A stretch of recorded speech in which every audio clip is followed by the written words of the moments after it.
So one of the first examples that you use in the book talks about why is it that kids born in the summertime are more likely to get the flu? And when you first think about it, well, why would that make a difference, right? So, and you learned this painfully yourself, right? Yeah, I did. Like a lot of my ideas, they come from something that I experienced, good or bad. So the story behind this study, and there's actually a follow-up study that just came out last week. So this is good timing for our conversation. I'll tell you a little bit about that as well. So the story is, we have two kids.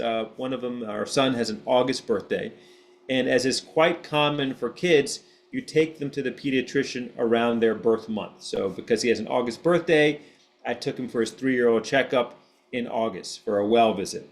And as I'm walking out of the door, the nurse says to me, "Come back in a few weeks. We'll have your son's flu shot ready." And the first thing I thought to myself was, wow, had my son been born just 2 or 3 weeks later, I would have gotten the flu shot in the office that day. And now fast forward a few weeks, I'm trying to schedule a flu shot for him. It's really difficult to get it done at the pediatrician's office because the slots book up. Walgreens, CVS, pharmacies, they're not vaccinating 3-year-olds against the flu at that point in time. And so it was a big ordeal. It took me hours to figure it out, but ultimately I did get him vaccinated. But it occurred to me that that might be a big barrier. And so what we did is we just looked at the data, and what you see is that kids who have birthdays in the summer, two things are true. Well, actually, four things are true. The first is that they tend to go see the doctor in the summer for their wellness check. Two is that they are less likely to get the flu shot because it's not available in the doctor's office when they happen to be there for their annual visit. Three is that they are then more likely to get the flu than kids who have fall birthdays, because the fall birthday kids, they show up for their wellness visit in the fall, the vaccine's available, they get it in the office. And then the fourth thing is that the kids with summer birthdays, not only are they more likely to get the flu, but their family members are then more likely to get the flu. So it tells you something about how a barrier to care, in this case, just going to your pediatrician when it's convenient to do so, could have an impact on the flu. So that's that finding. I'll pause for a moment to get your reaction because we have another study that just came out which builds on that sort of natural experiment to answer a very different question about the flu. Well, I thought among the things I thought were super interesting about that write-up was that the age connection to your birthday tends to erode as you get older. So that effect kind of wears off as the kids move into their teenage years. But also the effect on grandparents, I thought was really interesting. That Yeah.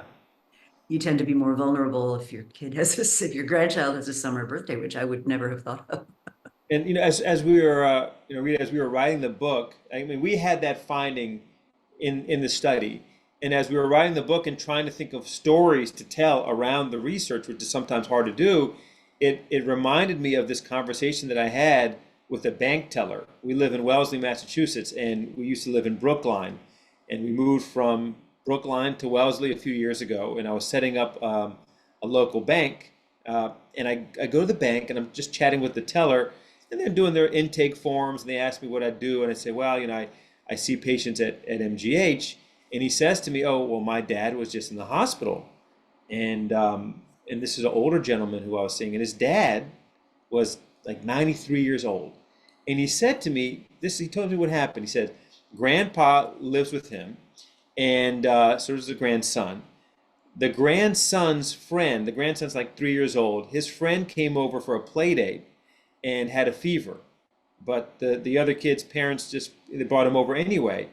And the grandson got sick, and then grandpa got sick. So sick from flu, it turned out to be flu, so sick that he had a cardiac arrest at home, meaning his heart stopped because he couldn't breathe well enough and get enough oxygen to the heart. And he got transported to the hospital, was in the ICU, and recovered, which is amazing for someone who's that old. So it turned out to be a good story and a good outcome in the end. But it reminded me of our study because the flu is infectious.